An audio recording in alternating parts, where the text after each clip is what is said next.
welcome back to Let's Play Katawa Shoujo. It's been a while, so I can't quite remember where we left off.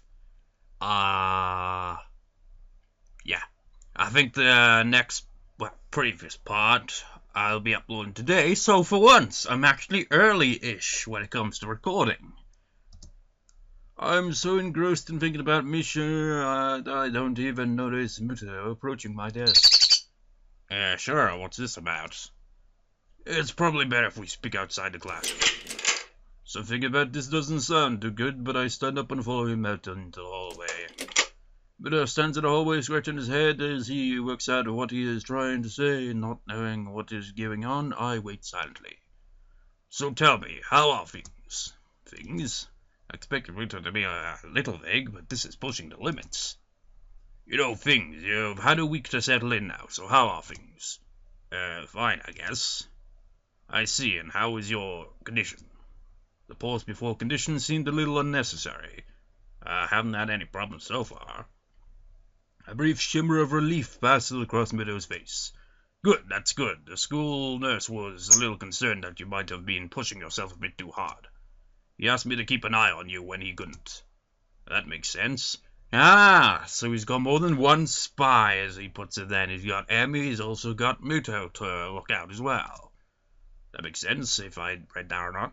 I notice that you don't blow us off so freely. As much as we try to give you the level of education that you would get at a normal school, you have to realize that you have limits. Our goal is to make sure that you know where those limits are, and how to maximize your potential within them. Do you follow me? I don't plan on doing anything stupid. Well, that's a start, I guess. So then, on to my next question. How are you finding your studies? I understand you were laid up for a while. We're not too far ahead, are we? I don't really think so. I tried to keep up when I was in hospital, so it hasn't been too hard. Muto taps his chin and raises an eyebrow as he absorbs this information. Is that so? I suppose there are still students out there that realize the importance of learning. I wouldn't go that far. I was only trying to keep myself occupied in my little life support prison. Well, yeah, you've got to keep up with these things, right? That's exactly it. One wrong move in this world and you're left behind, right? Right. What do you want to know? No, you wouldn't. Every week there's a new scientific discovery. You know, it's true, man! I mean, I don't really see, any groundbreaking scientific things on a weekly basis or anything. But I do tend to, notice, I don't even use Facebook other than to just kind of browse through the news feed and, I have, a glance to the side, what's trending, and whether it's something stupid, just the celebrity is, on holiday, and we got pictures of this and that, and it's don't care, but then when it's, sometimes when it has a scientific kind of discovery on it, it's oh, okay, what's this one all about? Hover over it. And, yes, how interesting. And that happens quite a few times, but usually it's just something that's just and this is news because...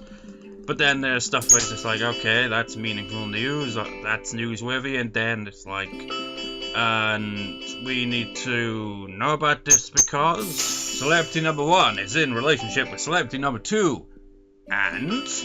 Scientific discovery. Okay, interesting. And nothing. Absolutely nothing. That's always the case, really, though, isn't it? It's just... I don't know. Did I read that? No, most of them mean nothing to the layperson, but any one of them could be the key to the next big thing. I'll keep that in mind. It's obvious that bit of serious talk is over and he's gone back to his standard, slightly scatterbrained approach to life. I think in hindsight that I prefer him this way. He's slightly more predictable in his unpredictability. Well then, I think that's all I really had to say. Let's get back inside, shall we? My relief is that suggestion is insurmountable. Sure, you're the boss, right? Muto pause for a minute. I don't think any of my students have ever said that to me before. For an instant, I consider replying to this, but something deep within me tells me to shut my mouth and get back into the classroom. Few of the students jump at the sound of the door, rapidly trying to pretend that they are working on their questions on the board. Some didn't even bother, their heads slumped on a desk as they nap. Thankfully, it would appear that Muto does not even notice them. He returns to his desk and retrieves a scientific journal from one of the drawers. Yes, I've got to him there. The class returns to the near silence that Mito and I left it in before our chat. Mixed feelings of tiredness and anticipation buzz around the room. Everyone here is either waiting for a chance to rest or the chance to get their last-minute preparations underway. The clock on the wall slowly takes the remaining class time away until finally the bells cry out, ending the torment. Before you all leave, I expect the answers for those problems by Monday. The class sighs as one, instantly regretting slacking off, but still acutely aware of the more pressing issues at hand. The classroom empties in a blink of an eye as everyone rushes to the last-minute festival preparations. I stay behind, trying to quickly finish the questions so I don't have to bother with it over the rest of the weekend, with the festival and all tomorrow. Apart from me, Hanako is the only one left, obviously waiting for Lily. It's weird that Lily comes all the way to our classroom to pick her up. I expect that moving around is at least normally harder for her than it is for Hanako. But it's none of my business, and naturally, I naturally don't ask about it from Hanako. Despite the relative promixity of our suits, neither tries to strike up a conversation about that or anything else either, so an oppressive silence falls upon the classroom. You know what, that's totally relatable for me. Like, in a situation where I'm in a room and there are people that I'm not overly familiar with, and there's silence, I will be the silent one the whole time unless somebody addresses me. I will not talk otherwise, usually. It's completely different to how I seem in my videos, I imagine, because in my videos all lively and talking, rambling. But then in those situations, complete and utter silence. Time passes in silence. It's probably just 15 minutes or so, but it feels longer. I turn pages on my notebook. Hanako turns pages of the novel she's reading. My pencil head splinters against the paper just when I was about to finish a paragraph. The sounds of my irritated sigh and subsequent fumbling around for the sharpener feel like they're breaking the mood in the classroom. Hanako keeps her eyes firmly away from my direction. Before long, Lily's tall figure appears in the doorway. Hanako. Her name is all it takes to make Hanako jump up from her desk and run to Lily. They talk quietly for a moment. Why am I even answering this? It's got nothing to do with Rin. Skippity, skip. School is a beehive of activity, but nobody pays me any heed. I saw into a past classroom filled with students frantically doing this and that and buzzing around like little worries. You wouldn't guess the school day is over. It's a bit quiet right up and up my mouth, so I will zip by left and right, hurrying as quick as I can, busy and energetic. I feel the opposite, the wind is happens every time. The midday sun seems to be draining all the spirits out of my body, making it feel limp all over. Warm, soft air flows inside my shirt, feels like a cushion. I yawn lazily, thinking about what I do. I'll drop off my books at the dorm first and then some ham beside it. Maybe Kenji's in his room. On the way to the dorms, I spot Emi coming my way, running despite not having those weird running prosthetics on. I wave at her and she skids to a stop. Yo, Hisao! Splatters of white and green painted on her nose and chin respectively, but her smile is wide as it seemed it always is. She leans close to me, amplifying the feeling she is examining me. What you doing? Nothing really. I don't have anything to do for the festival, and everyone else seems to be doing something important. That's perfect, then you can help me and Rin. For the festival preparations, I'm not sure if I would be of much help. That's fine, I'm not much help either. Emi grabs my wrist and starts dragging me back inside the school quite forcefully. Even though walking speed is more like jogging, making me stumble over myself simply trying to keep up. The stairs slow Emi down a little bit. Maybe it's hard to climb with her legs, or maybe she's finally run out of breath. We go all the way back to the third floor and to the seniors hallway, ends up where I left 5 minutes ago. I could just as well have stayed here waiting for Emi, I know. So, is Rin working on that mural still? That's right, she needs all kinds of paints and brushes and stuff, so I went to get them from the art classroom. And you need me to help with that? Well, Rin told me that you had already helped her, so I thought you wouldn't mind. I see. So, thanks to Emi's flaky logic, here I am again collecting stuff from the art classroom for other people. Didn't pause in between a sentence. No, I didn't.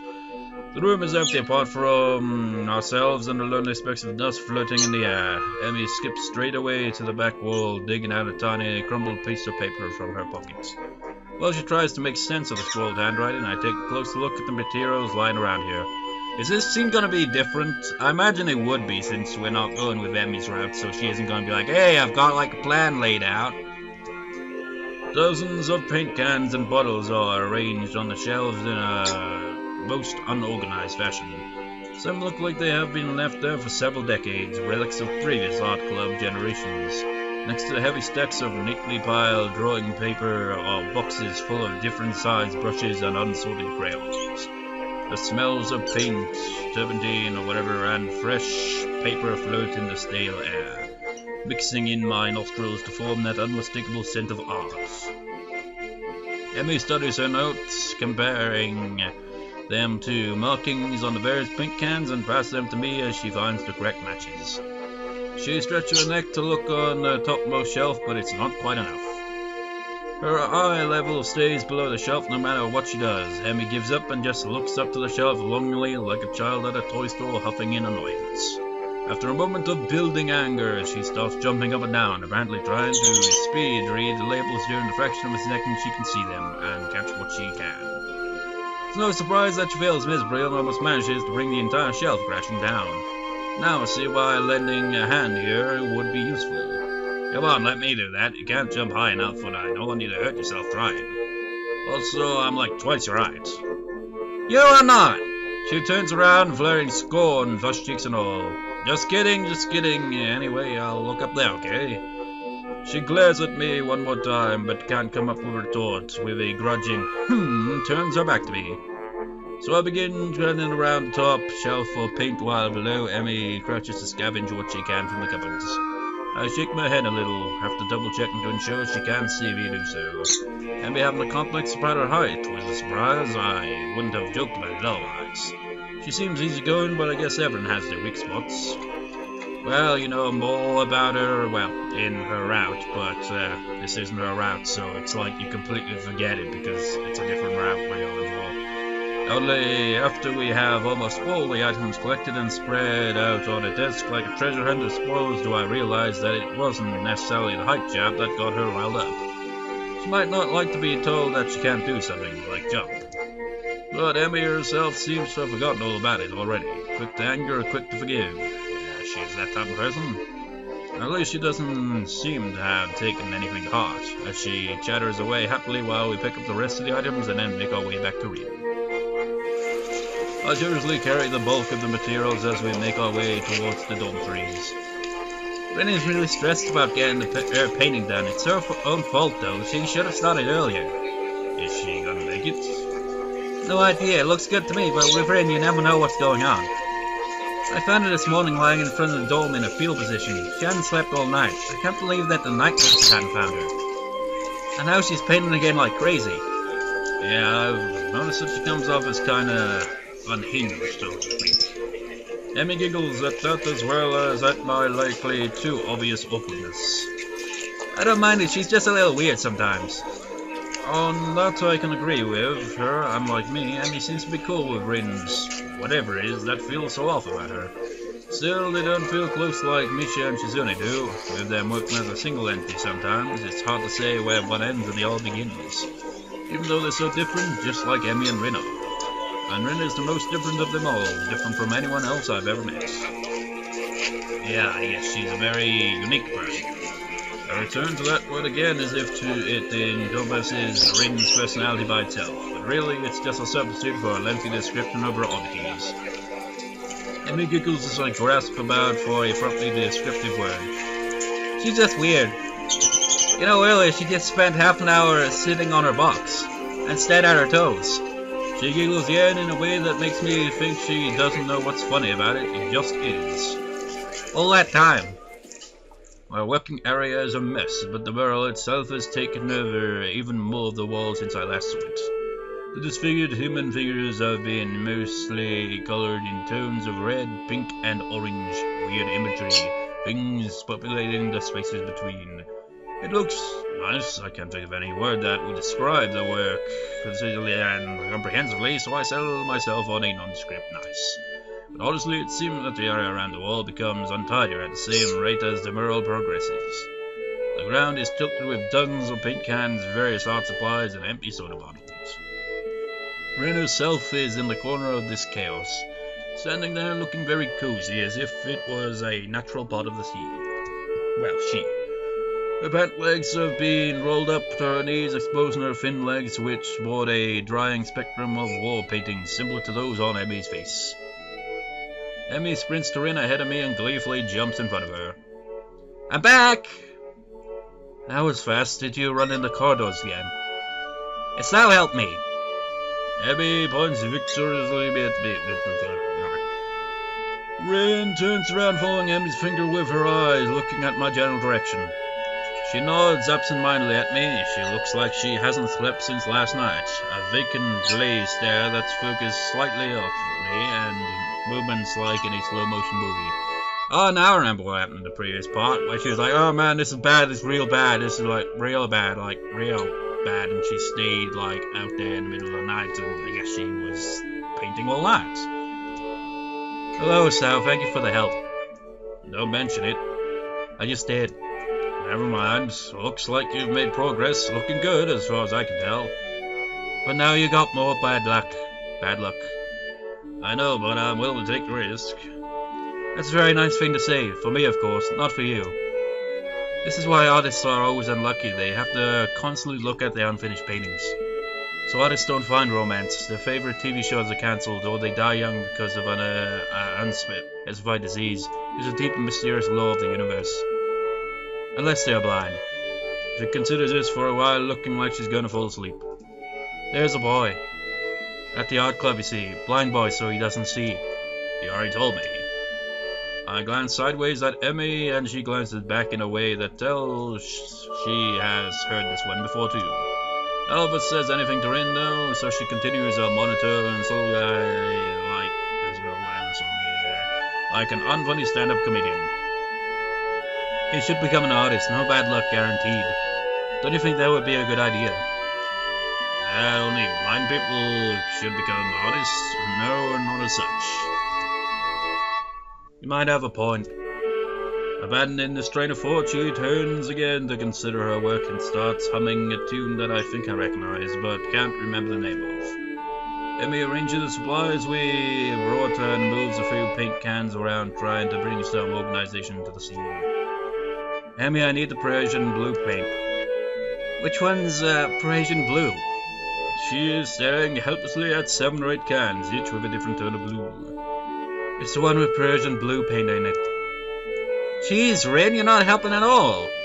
I look around as well, even though I don't know what Parisian blue looks like. However, I wonder what blue has to do with Parisia.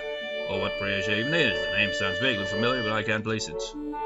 While none of the blurs look more Parisian than the others, the small print on the labels is legible enough to determine that none say anything about the contents being Parisian. There's no Parisian blue here.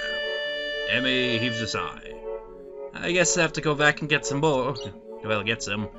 I promised to help with our class project though, so I'll be back a bit later. Can you manage without it for a few hours? Rin nods and so Emi leaves. So this is probably where the scene changes to be more focused on Rin than Emi. I stay because I like watching Rin paint and because I have nothing better to do. I sit on a box and pick up today's book from my bag. It's a story about 3 guys drinking beer for 2 weeks straight and doing little else. What an exciting book that is. I wonder what book it actually is. I'm curious now. Any of you got any idea what book it might be referencing? A story about 3 guys drinking beer for 2 weeks straight and doing little else. Well, I suppose it could have some interesting kind of stuff happen if they're just drinking for 2 weeks straight. They're bound to get into some really stupid situations. Rin moves from the spot that was in need of the blue and starts slowly working on another. Her foot works the brush steadily against the plastered wall. Layers of paint on top of layers of paint. The mural slowly gains more form. I turn the pages at a leisurely pace in this chapter. They are drinking beer at the protagonist's friend's place. The previous one, it was the protagonist's own apartment. It's not a page-turner kind of book, a slice of someone's imaginary life that makes me wonder why it had to be written. Why indeed, for the reason for doing something creative, it's something incomprehensible. Like why Rin does paintings. It feels like she and Emi are the same, squarely against their fates as if just out of spite. Rin even said something like that. Do something you can't because you can. Is that what she meant? Is that her reason? Might be Emi. She comes off as quite a headstrong person. Rin doesn't give off that kind of air. Thinking about it, she doesn't give off any kind of air. Maybe a different kind every time I talk with her. Why did she say what she said? Why does she, or anyone at all, paint or draw or sculpt or write? Are we talking philosophy now here? It's like, why does anyone do anything? Why do we live? And why do we die? What is the answer to all of these life questions? What is the answer? I don't know. I don't think anyone knows. Everyone just comes up with their own version. I've never had much of a creative impulse, so I don't think I can really understand it. It makes me feel hollow inside. What a grim thought. I can't really decide whether it's true or not either. Am I content being this way? I can't deny I'm feeling a little bit envious of Rin, but I can't really consider it a flaw of any kind. I'm myself and she is herself. I'm trying to think here, like, let's try to think philosophically here. Why do people paint? Why do people draw? Why do people create art? And in my head I can think of because it's enjoyable. It's a way of expressing yourself in a way. And it also has the potential to kind of like be like that kind of thing where it stands the test of time. Like once you die, your art still remains and you live on with that work that you created at that point. And it's like, could go on for generations, hundreds of years, thousands of years, who knows? Like, people that like would like put a painting on a cave or something like that, just like, well, they probably didn't think they just like, yeah, we're gonna paint these things on our wall here, and like, thousands, millions, possibly years later, who knows, and people just be like, how fascinating. They made these cave paintings back then, and we don't know who the artist was. They didn't put their names underneath it, and even if they did, we wouldn't know where they actually were when they died. It's just like, yes, this skeleton we believe is this guy who painted this. We have no way of confirming it because it's really, really old. I don't know, but yeah, so maybe those could be considered reasons. Just like, you paint because you enjoy it, you paint because it's a way to express yourself, or three, you paint because you want something that even when you one day die could potentially remain in the world to remind that you were there, or something. I don't know, that one seems a bit out there compared to the other two. Still, I do need to find something that could make me feel a little less lost about myself, instead of just drowning myself with these books as I did in the hospital. I can't help but feel disorientated. The new school, lifestyle, and people around me contribute heavily to this sensation. I'm trying my best to fit into existing social circles, and most of the people I've met have been really nice. Still feels like I'm an outsider though, like I don't belong. I shake the feeling off, realizing that I'm spacing out. Oh, I know that feeling all too well. And the whole not fitting in thing. I've always just like, feel like the odd one out. It's like, even when like I'm around people that usually tend to feel like they're the odd ones out, but I feel even more like an odd one out around, you know? I don't know.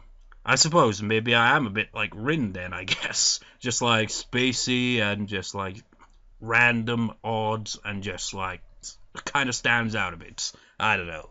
I shake the feeling off, realizing I'm spacing out. I have now turned a page of the book nor done anything for Rin. She is trying to pour some paint from a big can using only her feet, having not bothered to ask me, or maybe she did, and I didn't hear it. Either way, it looks very unstable. I quickly jump to help her. Foot! As it looks like she's about to spill the entire content of the can all over the pavement. I take the can from her feet and pour some in the bowl. She doesn't say anything, and neither do I. I catch a glimpse of her eyes looking silently at me from under her unkempt bangs. It's an unreadable expression, a perfect poker face, mixed with a hint of something like a mild surprise. My god, she's even more like me! I feel like around people I have like a kind of poker face of sorts. I'm just like stone-faced. I try not to like show too much expression, so when I do, people tend to make a big deal out of it, which makes me feel even more awkward. It's kind of, I don't know, I've just been that way for as long as I can remember. But around like people I'm overly familiar with, I don't really care. Like, whatever facial expression, just let it come natural, you know, instead of like just be like, no, keep stone-faced. I wonder what she is thinking. Maybe she is wondering about what I'm thinking. Maybe nothing. Penny for your thoughts, my dear. Do you have any pennies with you? I don't think I do. Then I don't think I will tell. I'm not thinking anything either, so you're in luck. Except now I just did. She frowned, looking very unsatisfied. That frown she always has, always like, It's hard to not think about anything, but it's important. I'm about to ask why it's important when some old guy walks up to us looking like he has some business with Rin. He's gonna make his debut appearance. And he looks weird. Good afternoon, how's it going? I can make it. Rin doesn't take her eyes off the wall and responds so naturally that I can only assume they know each other. I haven't seen the man before, so I naturally wonder who he might be. Maybe a teacher? His hair has faded to a silvery grey, so much so that it looks artificially dyed. I hope that's not the case. Small round glasses hang on the bridge of his nose, but it appears he's constantly looking over the lenses rather than through them. He's studying the burl intently over said glasses. Good, good. What bold composition do you have here? He moves to inspect the burl closer, talking to himself about it in a way that makes it obvious he wants us to hear it too. Very good indeed. I don't really know what to make of it, but Rin doesn't seem to care much. She's looking around her working space, the various balls of different tones scattered all over. Hisao. A little more of this. Give me a second. I pour a 50-50 mix of two paints into the bowl to create more of the same pale pink tone Rin was using to fill up the shape of a man's face.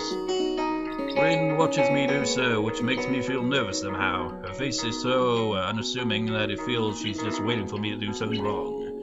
The man turns to direct me as well, looking surprised as if he noticed my presence only just now. Maybe he did. Why, hello there, who might you be?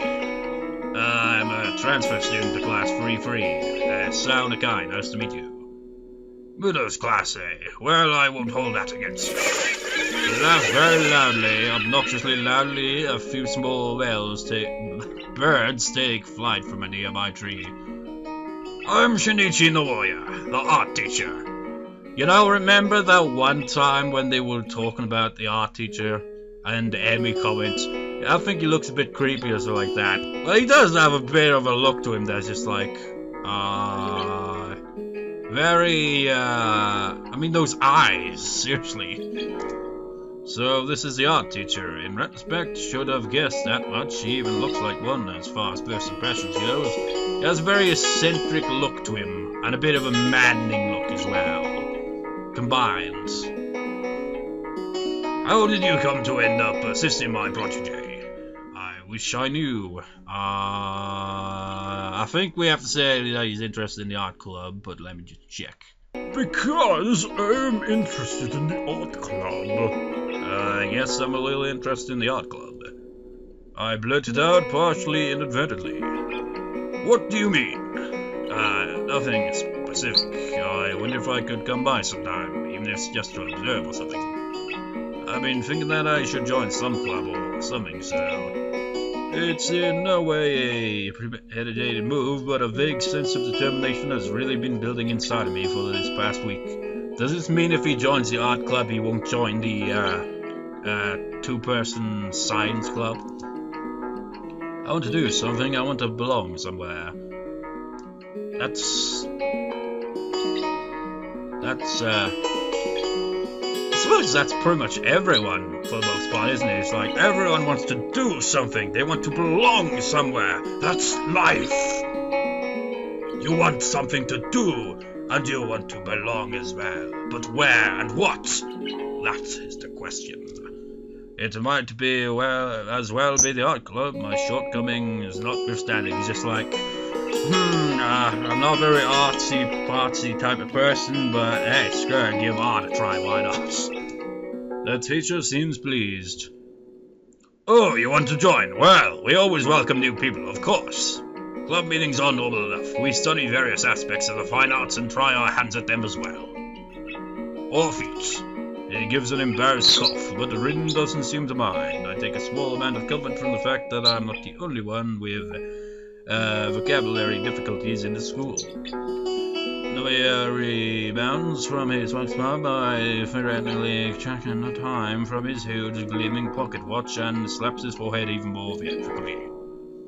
I really must take my leave now, but if you have questions, I'm sure Tezuka can clarify.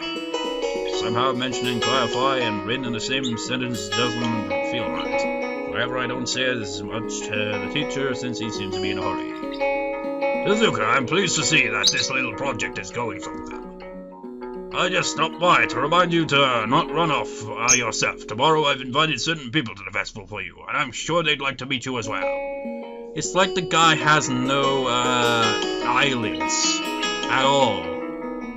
I mean, sure, eyelids are kind of like... They're kind of like noses usually in anime, in that they're not very, like, you know, noticeable.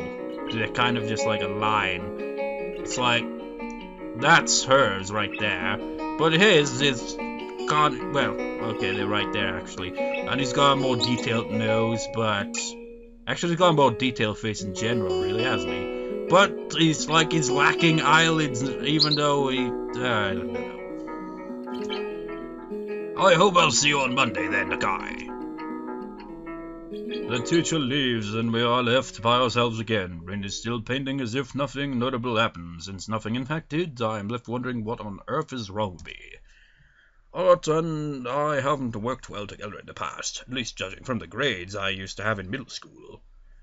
Well, I remember when I was in school, I remember this one time, like, did this kind of art thing, like, this was the first time I had a class, like, that's literally just art, because, like, prior to that, it was just, like, you know, school was just, like, one class for everything, and then suddenly it's, like, classes for everything instead of just being into one, and it was, like, I remember, again, a good kind of grade thing, something, I don't remember what it was, for a sketch that I drew in the first class that I went to with art. So that was one of the subjects I could have been pretty decent at, I suppose. But like I said, I had to be taught at home eventually, so didn't really have many art classes. Because it could kind of be weird if it's just like, okay, we're going to teach you at home, art as well. And science. I missed out on those. Which is just like, but it seems so interesting. So I just like, maybe I should just play catch up now and just like, you know what? Why did I study this shit anyway? I mean, why not? I don't know. Maybe a club will be different than an obligatory class. Who knows? I always do that when I stumble over a word and be like, every time. Well, sometimes. I try to come up with something meaningful to ask about it, but to no avail. Let's go to a club meeting and see how it goes. So we invited some people tomorrow just to check out your painting. He has a lot of art people friends. They like to talk about art. I think he wants me to talk about art with him. Somehow I get the feeling that you aren't too thrilled about it. Rin shrugs non-committally, but it still gives an impression of her general displeasure at the idea of having to discuss her painting, or any painting, with all people. I don't really like talking about art. It is already a way to talk without talking, so why bother talking about it? I can understand that. It's like being bored and talking about being bored because you're bored. I'm not bored. Have you ever talked about being bored? It's pointless and not very exciting. All you can really say about it is, I'm so bored. I once spent a week trying to think of something meaningful to say about boredness. It was the most boring week I've ever had. But that's pretty fitting, don't you think? Rin gives me a look, the kind that looks like it doesn't mean anything, but it does. You know, I remember one time I was really bored, and I was so bored, it's like, you know what? I'm gonna, like, Google anime characters with a bored look on their face, because why the hell not? Because I was bored. I mean, how random is that? Anyway, I don't know. I guess I just rarely can come up with anything to say about art. I mean, like this one you're doing now, I have no idea what to think about it except that it looks nice. What is the painting about? It's not about anything at all. That's what I'd like to say, so I did. But that was a small lie. I said it anyway because I would kind of like it to be true. Teacher wanted me to do this, but I didn't have any ideas. I tried to have some, but nothing happened. So now this is a painting without any ideas. But what are you painting about? No idea. Come to think of it, I think I'll call this No Idea. You know what, I find myself thinking that as well sometimes with my music. I'll just like be playing guitar, just improvise, and I'll come up with some ideas. I'll just be like, I have no idea what I'm even doing here.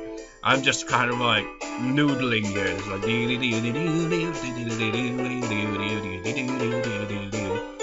and you know what? This is kind of unrelated, but the other day, you know, I've been complaining so much about my crappy internet connection, usually around the evening. Throughout the night till the early hours of the morning, it tends to be, and it's just crap, buffering, lag, not loading at all. Refresh this, refresh that, refresh, crash, load, shit, balls, lag. So I wrote a song. I literally wrote a song about lag. And I was like, you know what, let's make this a Vocaloid song, because I've got the software and all, so I was just like, okay, let's throw in some Japanese as well. Just like, what is the Japanese word for lag? And I couldn't quite be sure of what the Japanese word for lag actually was, so I was just like, screw it. We'll just have like Miku kind of complaining in Japanese, while most of it would be in English. And it's like, really random. And I just thought, like, for the guitar bit, I could, like, at the start just be like, you know, just to kind of like, yeah, this is how lag feels. It's like the chord doesn't even work because it's going and then Miku comes in and is like, no, no, no, and all that, and then it's just like, that's better, the song begins. I haven't actually planned it out all that much, I've just wrote lyrics and a general idea in mind. I've also, like, recently bought a Miku, the Korg Miku stomp pedal thing, because I just thought, well, I could technically use that to kind of add to it as well. Just, like, try to play something and just kind of like, but with that, that'd be interesting, maybe, I don't know, I haven't got it yet, so I haven't tested it out. I'm rambling, but all that was because of no idea, essentially. Yeah, I have no idea what that was all about, that was just random. I know, I started thinking again, this is bad. She shakes her head vigorously for a while, trying to shake thinking out of her head that amber red hair flies wildly around. You know, I can't really remember much about Rin's route. Maybe there is something about that that has a lot of meaning where she doesn't like to think because of something. But I can't even remember where it was. This is why I had Emi help me. She makes it easy not to think about anything. You know how she just talks and talks about nothing for hours. It's like her head is made of bubblegum foam bath jelly. They're kind of the same, but not really. It's very helpful if you stay here. I'm not sure if that's a compliment or not. It's probably not, with Rin being the overly neutral person she is.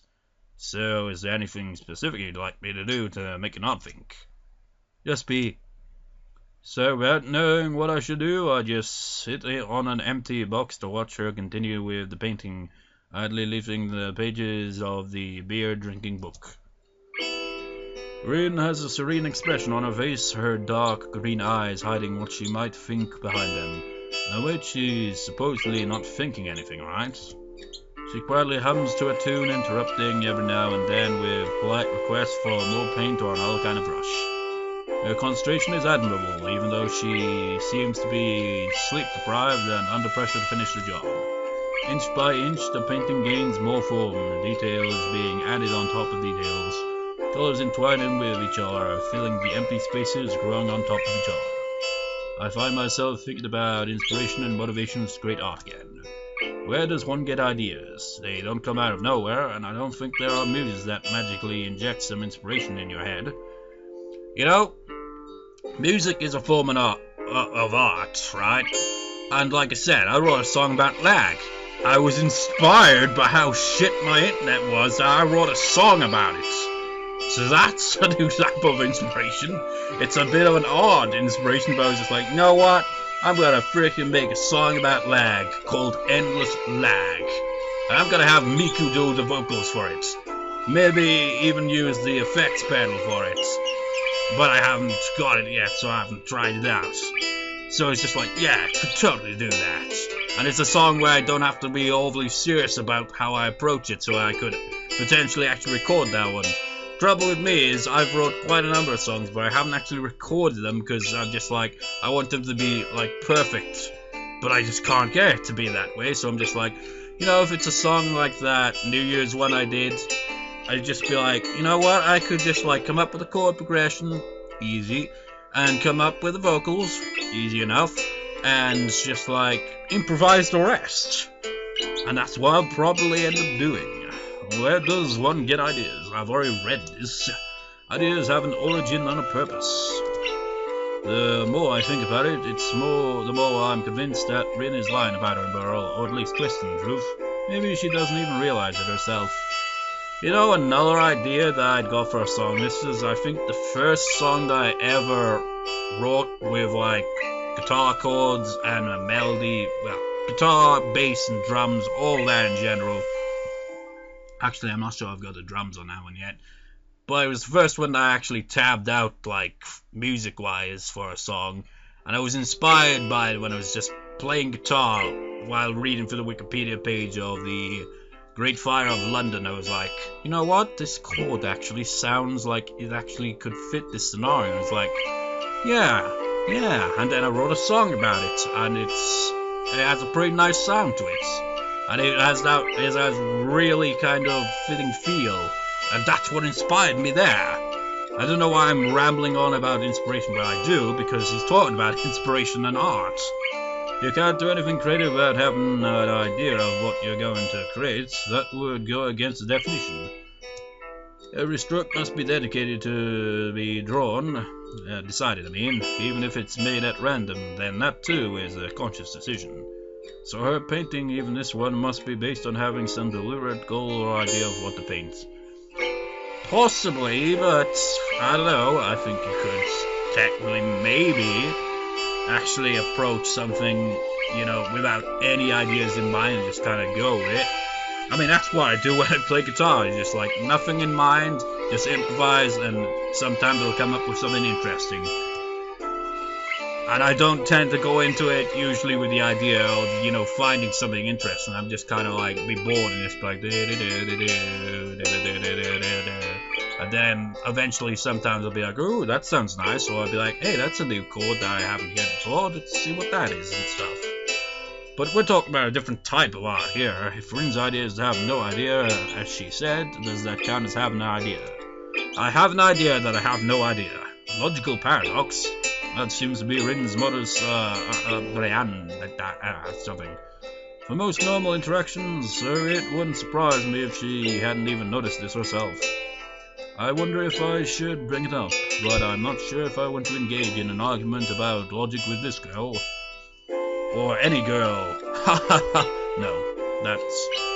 But it's like, I just think of the stereotype with arguments is just like, when it comes to arguing with a woman, if you're a guy, you've got no chance, kind of stereotypical kind of thing. Is just like, even if you approach with logic, they'll throw it out the window. She's like, no, it's against the law of something. You cannot win this argument. Throw logic out the window. I'll be like, la la la la la la la. And if you so much as I exit this room, say something that seem like you won the argument, I will open the door again and I will say something else to get the last words. Stereotypically speaking. I don't know why, man. I think I've just watched too many comedies. One of us would probably end up short-circuiting fairly quickly, so I just got into thoughts. And that's pretty much all I tend to watch, really. Comedies. And I don't even, I don't tend to really watch much of anything these days, really, but usually if it is, it's comedies or documentaries, interviews on YouTube of various things and all that stuff. But generally, there's always comedy thrown into it. Rin is scrimming and shuffling restlessly. Even her usual blank visage breaks occasionally into pretty difficult-looking expressions, the kind that one doesn't just come up with accidentally. Everything alright? Yes, no. My back started hurting again. This pain is too big after all, and it's hard to paint in this position. You want to take a break? After I finish this part. Of course she doesn't take a break, and I don't bring it up again, because that would be completely and utterly pointless. Rin continues her work, and I stay with her. I like to watch her painting, and I'm going to be a member of the same art club she's in now. When she declares the mural to be finished, it's already so dark that I have no idea how she can tell. There's no celebration, no general sense of a job well done, just the tired and laconic I'm done, and we both go to bed. Well, sleep. Same thing.